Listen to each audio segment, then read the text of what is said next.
Chapitre 1. Match à 10. Bip bip, bip bip. Quelqu'un appelait Cal. Réponds, dit-il à l'ordinateur. Décidément, il n'arriverait jamais à finir ses devoirs. La carte bleu-vert des nuages de Neptune qu'il essayait d'apprendre disparut de l'écran. Elle fut remplacée par le visage de Jenna, sa meilleure amie. « Cal, j'ai une mauvaise nouvelle, lui annonça-t-elle. Pour une fois, elle ne souriait pas. « Bonjour quand même, répliqua-t-il. Qu'est-ce qui t'arrive ?»« C'est à propos du match de foot demain. » Cal fronça les sourcils, brusquement inquiet. « Il y a un problème ?» Jacob n'arrête pas de poser des questions. « Oh non !» s'exclama Cal, consterné. Jacob était le frère jumeau de Jenna. Tout le monde le détestait, Jenna encore plus que les autres. Jacob ne s'intéressait qu'à sa petite personne. Avec lui, le mot égoïsme prenait une nouvelle dimension. Je lui ai expliqué que c'était un match à 10 et que les deux équipes étaient déjà au complet, ajouta-t-elle. Donc c'est réglé, non ? Reprit Cal. Il veut qu'on le prenne comme remplaçant. Je lui ai dit que ce n'était pas possible, évidemment. Mais tu connais mon frère. Rien ne l'arrête. Alors je préfère prévenir tout le monde. Cette fois, Cal était vraiment en colère. Et comment a-t-il appris l'existence de ce match d'abord ? Gronda-t-il. Hé ! Ne t'en prends pas à moi, riposta Jenna. Ce n'est pas ma faute. Je ne lui en ai jamais parlé. Cal prit 2 grandes inspirations pour se calmer. Jacob était au courant pour le match. C'était déjà assez dangereux de jouer au foot comme il le faisait. Mais maintenant que Jacob était sur leur dos, ils allaient devoir se montrer encore plus prudents. « Qu'est-ce qu'il est en train de faire en ce moment ?» demanda Cal à Jenna. « Il appelle tout le monde pour essayer de savoir qui fait partie de l'équipe. Il espère que quelqu'un le laissera s'asseoir sur le banc de touche. » Il a cherché à savoir où le match avait lieu ? Oui, admit Jenna, mais je lui ai répondu de se mêler de ses affaires. Je lui ai dit qu'il n'avait pas besoin de le savoir puisqu'il ne jouerait pas. Ce n'est pas ça qui va le décourager, grommela Cal. Je sais, dit Jenna, avec un soupir. Cal serrait les poings dans sa combinaison anti-contact. Comment Jacob avait-il pu entendre parler de leur prochain match ? Aucun membre de l'équipe ne lui en aurait jamais soufflé un mot. Cal en était certain. Ils avaient tous bien trop à perdre si quelqu'un apprenait ce qu'ils faisaient. Sur l'écran, Jenna tourna la tête vers quelqu'un qui l'appelait. « C'est mon père, dit-elle à Cal. Je dois y aller. À demain. » « Tu ne crois pas qu'on ferait mieux d'annuler le match ?» demanda son amie par sécurité. « Quoi ?» s'exclama-t-elle. « Mais on ne peut pas faire ça. Déjà qu'on ne joue qu'une fois par mois, je rêve de ce match depuis 29 jours. » Mieux vaut en reporter un que prendre le risque d'être découvert, raisonna Cal. Ce serait bien pire. On ne pourrait plus jamais jouer. Jenna serra les lèvres. Ouais, tu as raison. Bon, écoute, on se rappelle demain pour faire le point. Fin de l'appel, signale Cal à l'ordinateur. Et le visage de Jenna disparut.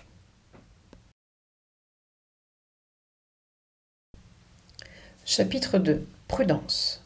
Quand Jenna eut raccroché, les nuages bleus-verts de la carte de Neptune revinrent flotter sur l'écran. Cal essaya de se concentrer, mais il n'était plus d'humeur à faire ses devoirs. Les pensées bouillonnaient dans son cerveau. Sa mère passa la tête par la porte de sa chambre. « Ton repas est prêt ?» lui lança-t-elle. Cal fit pivoter son siège pour lui faire face. « Maman, que se passerait-il si j'enlevais ma combinaison ?»« Enlever ta combinaison ?» répéta-t-elle d'un air horrifié en s'avançant dans la chambre. « Mais c'est totalement interdit et c'est très dangereux. Tu ne ferais Jamais une chose pareille, j'espère. Mais non, bien sûr, répondit-il. Je me demandais simplement ce qui se passerait. Tu mourrais, Cal. Sans nos combinaisons anti-contact, on mourrait tous. Elles nous protègent contre la pollution et les maladies. Je sais, mais... Il n'y a pas de mais, le coupa sa mère. Je suis très sérieuse, Cal. Tout contact direct avec une personne serait mortel. Cal se tourna de nouveau vers son ordinateur. Écoute, Cal, ajouta-t-elle d'une voix plus douce, crois-moi, j'aimerais tellement te prendre dans mes bras sans ces maudites combinaisons. J'adorerais serrer mon fils contre moi, mais c'est impossible. Les hommes ont déjà failli disparaître de la surface de la Terre quand j'étais petite à cause des maladies provoquées par des contacts entre individus. Je t'assure que nous sommes bien plus en sécurité ainsi. Oui, tu as sûrement raison, maman, répondit son fils. Mais parfois, je ne peux pas m'empêcher de me demander ce que ça ferait de toucher le bras de quelqu'un, ou de connaître l'odeur des gens, ou de les voir sourire sans un masque sur la figure. Sa mère fronça les sourcils. Qu'est-ce qui te donne ces idées tout d'un coup? Il aurait mieux fait de se taire. Sa mère n'était pas idiote. S'il insistait, elle n'allait pas tarder à se poser des questions. Il était grand temps, de changer de sujet. Bon, dit-il, puisque mon repas est prêt, je vais le prendre. Cal s'approcha de la pompe d'alimentation de sa chambre et il relia le tuyau de la machine au tube qui allait dans son nombril jusqu'à son estomac. Il regarda son dîner passer à travers le tuyau pour gagner directement son estomac. Par sécurité, la pompe ne fonctionnait qu'avec un tuyau d'alimentation officiel et la sortie du tube au niveau de la peau se refermait automatiquement après chaque repas. Pour la 100e fois, Cal se demanda quel effet cela pouvait faire de mâcher des aliments solides et de sentir le goût de la nourriture. C'était bizarre de se dire que les gens avaient dû faire cela autrefois. La vie avait tellement changé depuis. Cal repensa au match de foot et à Jacob. Qu'est-ce qu'il mijote celui-là? S'inquiéta-t-il. Il devait être en train de questionner tout le monde pour en savoir plus. Et s'il obtenait des réponses? Cal secoua la tête. Sa bande se tairait. Ils savaient tous quel serait le prix à payer sinon. Tout à coup, Cal eut une drôle de sensation, comme un picotement. Il se retourna avec un sursaut. Il vit sa mère qui l'observait depuis la porte. Ni l'un ni l'autre n'ouvrit la bouche, et un silence pesant s'installa dans la chambre. « Fais attention à toi, Cal, d'accord ?» lui dit enfin sa mère. Elle s'en alla sans lui laisser le temps de répondre.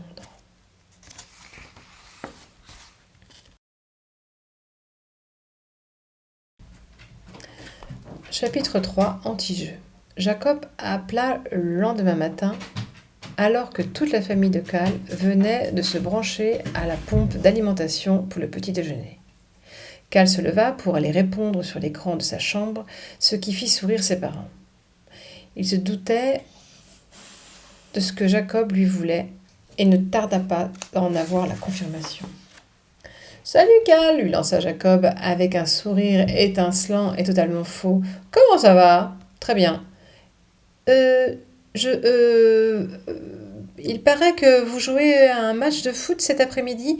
Géna, toi et quelques autres ? » Et Cal eut le plaisir de voir que la sécheresse de sa réponse éteignait un peu le sourire de Jacob. « Eh bien, Géna m'a dit que si je voulais participer, je devais voir avec toi. Je peux jouer avec vous ? » ?»« Non, répondit Cal toujours aussi sèchement. C'est un match à 10 et l'équipe est au complet. Il en voulait un peu à Géna de lui avoir refilé ce problème. « Mais je pourrais faire le remplaçant, implora Jacob. Au cas où quelqu'un ne pourrait pas venir ou devrait repartir avant la fin, s'il te plaît. Non. Au moins dis-moi où se passe le match, comme ça je pourrai regarder mon écran pour le regarder. Non, c'est un match privé. Allez, sois sympa, gémit Jacob. En quoi ça te gêne? Ce n'est qu'un match virtuel. Pourquoi faire autant de secrets? Cole haussa les épaules. Ça n'a rien de secret. On n'a pas envie que tu regardes, c'est tout. Puisque c'est comme ça, je ferai défiler tous les matchs sur mon écran jusqu'à tomber sur le vôtre, décréta Jacob d'un ton clairement menaçant. Moi aussi, j'ai un casque de jeu virtuel. Tu ne pourras pas m'empêcher de regarder. Et là-dessus, le visage de Jacob disparut de l'écran. Cal s'adossa à son siège avec un sourire. Il n'avait pas été très habile, mais c'était plus fort que lui. Jacob lui tapait sur les nerfs. Cal se tourna vers son casque de jeu virtuel accroché au mur dans un coin de sa chambre, et il le fixa d'un air dégoûté. Après chaque nouveau match, avec Jenna et leurs amis, il détestait ce casque un peu plus. Des décennies plus tôt, des ingénieurs avaient inventé un moyen de jouer à des sports d'équipe sans entrer en contact les uns avec les autres. Le système marchait pour le foot, mais aussi pour les autres sports collectifs, du handball au basket, en passant par le hockey. Installé au chaud dans sa chambre, chaque membre de l'équipe vissait son casque de jeu virtuel sur sa combinaison et le branchait sur l'écran. Puis, tout le monde se mettait en réseau et les ordinateurs se chargeaient du reste. C'était du jeu virtuel. En réalité, chaque joueur était seul dans sa chambre, mais ce n'était pas l'effet que ça faisait. On se croyait réellement sur le terrain avec tous les autres en train de jouer avec eux. C'était une solution géniale pour éviter tout contact physique. Au foot, on pouvait taper dans la balle et grâce à la combinaison, on avait la sensation de le faire pour de vrai. Mais ce n'était qu'une illusion. Il s'agissait seulement d'un jeu sur ordinateur. Néanmoins, même dans les matchs virtuels, il était interdit de tacler. Le simple fait d'essayer suffisait à se faire renvoyer du terrain. Cal trouvait cette règle parfaitement idiote. Il ne pouvait garder le ballon que pendant une durée limitée avant de le passer à un coéquipier. Si on le conservait trop longtemps, le ballon revenait au camp adverse. C'était le règlement. Pas de contact, même virtuel. Cal soupira. Il ne pouvait pas revenir aux règles. Impossible. Pas après avoir joué comme il le faisait avec ses amis. Chapitre 4. Arbitrage. Plus tard dans la matinée, Cal appela Jenna pour prendre une décision au sujet du match. « Tu es toute seule ?» lui demanda-t-il. « Oui. Alors, on le maintient, ce match ?»« Ça dépend. Ton frère a laissé tomber ?»« À ton avis ?» grommela Jenna. Karl prit le temps de réfléchir. Devait-il annuler la rencontre ? Non, il ne le ferait pas. Il n'en était pas capable. « On va jouer, mais en restant super prudent, trancha-t-il. Jacob a décidé de t'empoisonner la vie, Jenna. Tu as intérêt à te méfier. » Compris, répondit-elle en hochant la tête. Et elle se déconnecta.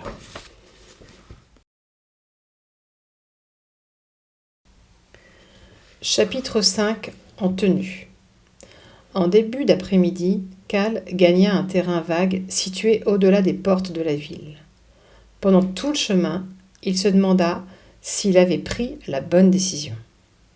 Lorsqu'il arriva, les autres étaient déjà sur le terrain. Il chercha Jacob des yeux. En ne le voyant pas, il sentit tous ses muscles se détendre. « On a fini par croire que tu ne viendrais pas, lui lança Jenna. « Tu vas bien regarder, répliqua-t-il avec un grand sourire. « On peut jouer alors ?» lui demanda son copain Andrew. « Évidemment !» Et Cal se mit à enlever sa combinaison après avoir inspecté prudemment les environs. Les autres l'imitèrent. Ils attendaient toujours le signal de Cal pour retirer leur combi. Andrew et lui avaient été les premiers à jouer sans. Mais Tariq et Jenna s'étaient jointes à eux. Et ensuite, au fil des mois, leur nombre avait augmenté jusqu'à ce qu'ils forment une bonne équipe de 10 amis sûrs et fidèles. Cal repoussa sa combinaison d'un coup de pied. Il était maintenant en short et en maillot avec des bottes de sa combinaison. Il inspirait à fond et leva les mains vers le ciel. L'air qui dansait sur sa peau lui faisait penser à un murmure du paradis. Une petite brise s'était levée. À peine un an plus tôt, Cal n'aurait jamais pu imaginer comme c'était bon de sentir la caresse du vent sur son visage.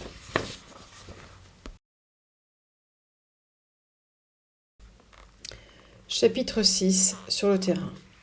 Les 10 amis formèrent un cercle en se tenant par la main. Une fois de plus, Cal fut émerveillé par le contact avec les doigts de ses camarades. Pas des mains virtuelles, enfermées dans des combinaisons, mais de vrais doigts en chair et en os. Des doigts moites, poisseux, tièdes, doux. Aucune combinaison, même la plus révolutionnaire, ne pouvait remplacer cette sensation incroyable. « Prêt ?» demanda-t-il aux autres. Tous hochèrent la tête. « Un pour tous pour un, et notre secret est bien gardé !» entonna le groupe. Le jeu peut commencer. Tariq shoota dans le ballon. C'était un ballon qu'ils avaient bricolé avec des morceaux de plastique rembourrés de matériaux divers. Enfin, le match commença, avec de vrais tacles, avec de vrais coups de coude. Puis Andrew marqua un but. Tous se rassemblèrent autour de lui pour lui taper sur l'épaule, le serrer bien fort ou le soulever de terre, même les joueurs de l'équipe adverse. Le match reprit et Cal regarda ses copains courir sur le terrain avec un sourire rayonnant. Un après-midi par mois, il avait le sentiment d'être réellement complètement humain. En fait, il n'y avait que sur ce terrain qu'il se sentait vraiment vivant. Il adorait sa surface pleine de trous et de bosses, bien différente de la pelouse impeccable des terrains virtuels. Le résultat n'avait aucune importance, c'était le jeu qui comptait. Pas d'écran, pas de programme d'ordinateur, rien que 10 individus en chair et en os. Cal était persuadé que même voler dans le ciel comme un oiseau ne pouvait être aussi fantastique que ses contacts pendant leur match. Mais tout à coup, il se rendit compte que quelque chose n'allait pas. Un par un, les joueurs s'étaient figés, les yeux rivés sur un point derrière Cal. Celui-ci fit volte-face. « Alors comme ça, c'est ici que vous vous retrouvez ?» C'était Jacob.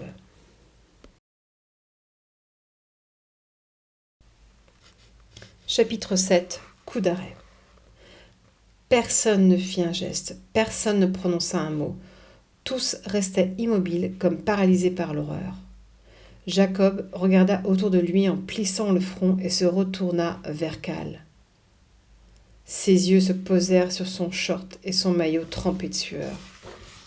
« Tu m'as suivi ?» s'écria Jenna furieuse. « Espèce de sale crapaud, tu n'avais pas le droit !»« Laisse, Jenna, » interrompit Cal. « Je vous avais prévenu que je vous trouverais, répliqua Jacob. Puis, comme personne ne disait rien, il ajouta. « La loi interdit le contact physique sous toutes ses formes. D'ailleurs, vous n'avez pas peur de vous transmettre des virus et des maladies et de mourir ?» Ça ne s'est jamais produit jusqu'ici, répondit Cal. Alors non, on n'a pas peur. Et c'est chouette de jouer au foot comme ça, pour de vrai, en se touchant. Il n'y a rien de mieux au monde. Tu veux essayer ? Tu me proposes ça uniquement pour que je n'aille pas raconter ce que vous faites ? C'est une des raisons, c'est vrai. Cela dit, c'est à toi de voir si tu veux nous dénoncer ou pas. Mais maintenant que tu es là, tu devrais essayer avant de juger. Jacob regarda les membres de l'équipe qui le dévisageaient. « Même si je joue avec vous, ça ne m'empêchera pas de vous dénoncer, précisa-t-il. Jenna ouvrit la bouche pour protester, mais Cal réagit le premier. « Comme tu voudras, Jacob. Mais si tu pars maintenant, tu ne sauras jamais ce que ça fait. Tu auras manqué une occasion unique. » Il avait parlé d'un ton calme, mais l'angoisse lui nouait le ventre. Les autres s'approchèrent lentement, ils s'alignèrent autour de Cal et observèrent Jacob en évitant tout geste brusque, comme s'il craignait de l'effrayer. Chapitre 8. Contre-attaque. Jacob commença par enlever ses gants. Il regarda fixement ses mains nues en pliant les doigts.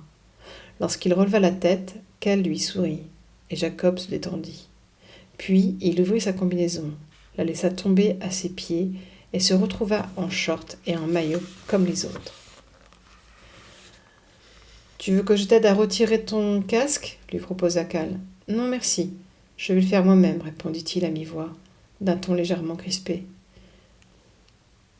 Jacob défit les courroies de son casque d'une main tremblante et le souleva en bloquant sa respiration. « Tu peux jouer dans mon équipe si tu veux, dit Cal. » Il lui tendit la balle pour qu'il la serre. Jacob la fixa, le visage envahi par la peur et l'inquiétude.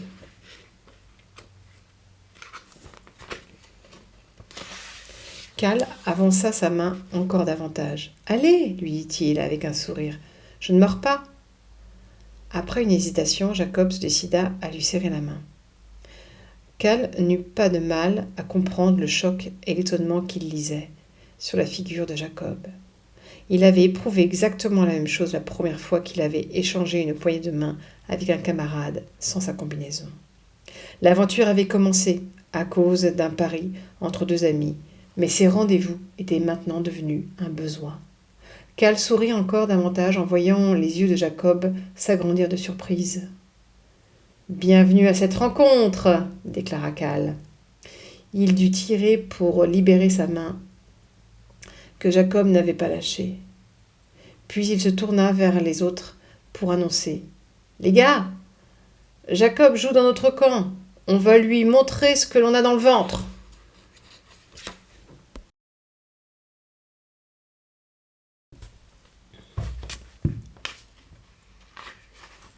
Chapitre 9. Esprit d'équipe. Les 45 minutes qui suivirent furent l'un des meilleurs moments de la vie de Cal. Et il n'avait jamais joué aussi bien dans une équipe comme dans l'autre. Les joueurs ne manquaient pas une occasion d'en faire baver à Jacob.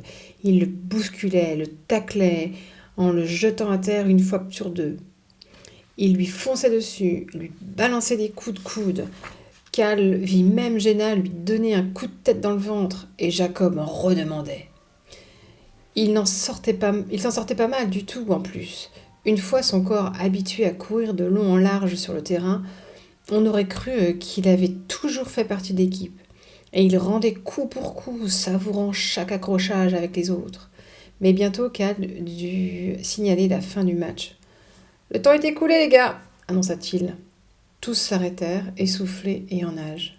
« On ne pourrait pas jouer encore un peu ?» réclama Andrew. Les autres approuvèrent sa demande d'un hochement de tête. « Vous savez comment ça marche, les gars ?» objecta Cal. « On a dit à nos parents qu'on jouait un match virtuel chez un copain. Et si on rentre en retard, ils vont vérifier. Ce serait idiot de faire sauter notre alibi. » Alors, en grommelant, comme chaque mois, ils formèrent un cercle en se tenant la main.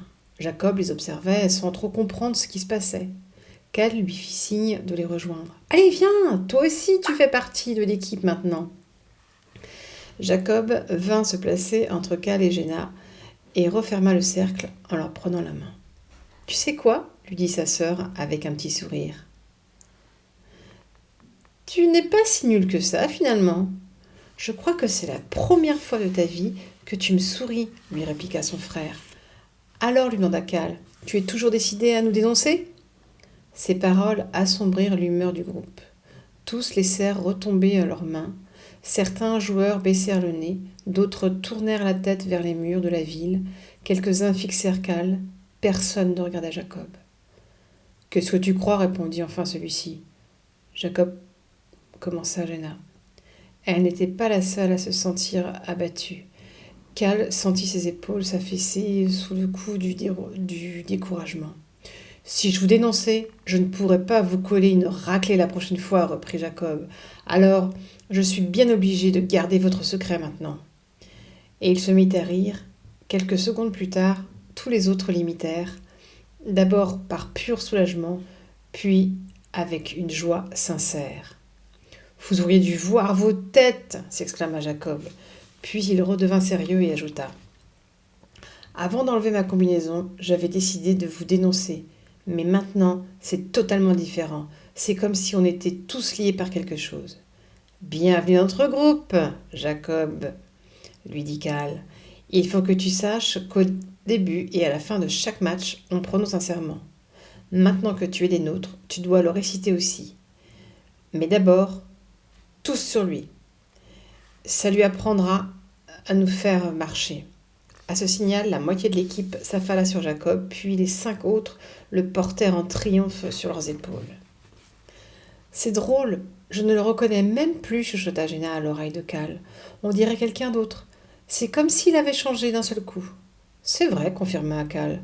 C'est parce que, pour la première fois, il fait partie d'un groupe comme nous. Je crois qu'on a réussi à lui faire passer le message. Je crois qu'on a établi le contact.